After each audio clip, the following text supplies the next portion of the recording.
Butterflies are beautiful, and they are full of color. Butterflies are so beautiful they can't be made to be manipulated, exploited, controlled, or confined. So why does America keep trying to do these same things to people of color? Why does America keep trying to pimp the butterfly?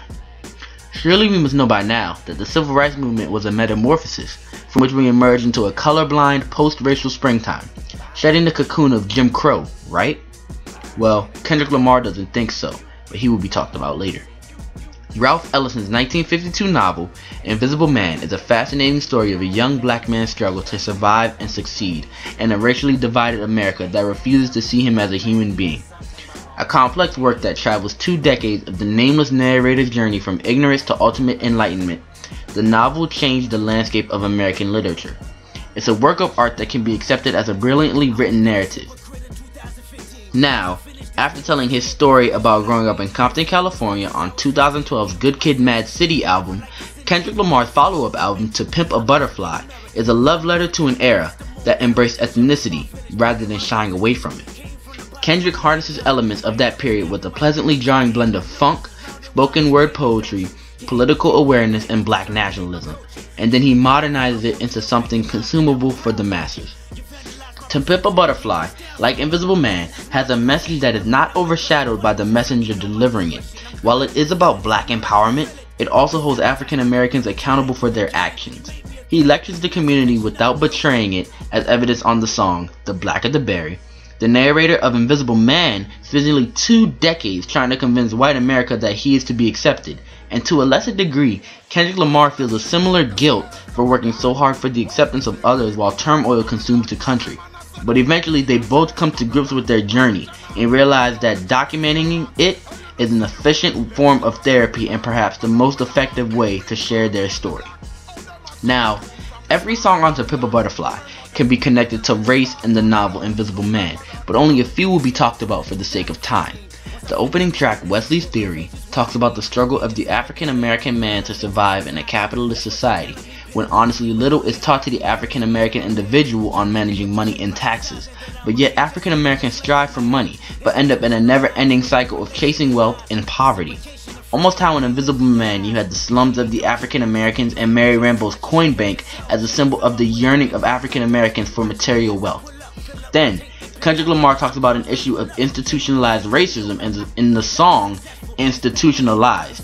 The world is made to seem equal, but it's really not. It's all based off of where you're from and the color of your skin. Kendrick talks about how his home of Compton, California is an institution, and you can never escape the institution. This got me to thinking that the institution in Invisible Man is his own skin. It cannot be escaped or avoided because it is who he is, and his skin, in America's eyes, has trapped him in a predetermined future. Another song that can be analyzed is the song You, where Kendrick goes and literally seems as if he's talking in the mirror, hating himself. In this track, Kendrick explores sadness, depression, and a feeling of betrayal for not supporting the black community possibly how he should. This so-called betrayal of the black community is seen in the novel, however no character dives as deep into the thoughts of depression and sadness that Kendrick ventures to. But Kendrick does not have an album full of black sadness and issues. His hit song, I, talks on black people loving themselves in a world that is telling them not to, and his song King Kunta talks about how black people are kings, and it's interesting to see how Kendrick reaches on 2 different ends with this thought process, as he uses the term king, which is high and mighty, and the term Kunta, which is easily recognized as slave. But what Kendrick is pointing out with this title is that even if the world perceives me as a slave, I am a king. This self-confidence explored in I and King Kunta is kind of the confidence that Ralph Ellison possibly could have been trying to provoke out of the African American readers. But hands down the most influential and thought-provoking song on the album is The Blacker the Berry. In this track, Kendrick Lamar goes on a rant about how whites hate black and how the system is made for blacks to fail, how racism is still alive, and how white people want a pat on the back for a good deed done to a black person and they have no interest in actually helping the black community.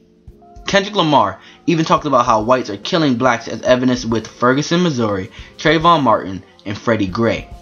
All these issues are explored in Invisible Man as well, with the racial hatred, whites killing blacks, and a system where blacks are made to fail. But Kendrick Lamar does not only blame whites, he holds blacks just as accountable for the hypocrisy of our people, because blacks treat blacks just as terrible as whites treat blacks. So how can the black community be enraged over a black person being killed when gangs of blacks are killing each other every day? A major theme in the novel Invisible Man is blindness, and how no one can truly see people's real selves, and Kendrick explores blindness in the song The Blacker the Berry. Now, it would be criminal to not acknowledge the connection that To Pimp a Butterfly and Invisible Man have, especially with everything that's happening in the world today dealing with racism. Ralph Ellison foresaw the race issue, and Kendrick continues to preach on it with this album. I strongly do encourage you to listen to this album, or at least just the songs I mentioned, if for nothing else than to try and see a connection between these two men and their works. Now, I want to leave you with a poem that is said at the end of the album To Pimp a Butterfly, because I believe it has the greatest connection to the story of them all. Kendrick Lamar said this on the last song of the album. I remember you was conflicted, misusing your influence. Sometimes I did the same, abusing my power full of resentment. Resentment that turned into a deep depression. Found myself screaming in the hotel room. I didn't want to self-destruct. The evils of Lucifer was all around me, so I went running for answers, until I came home.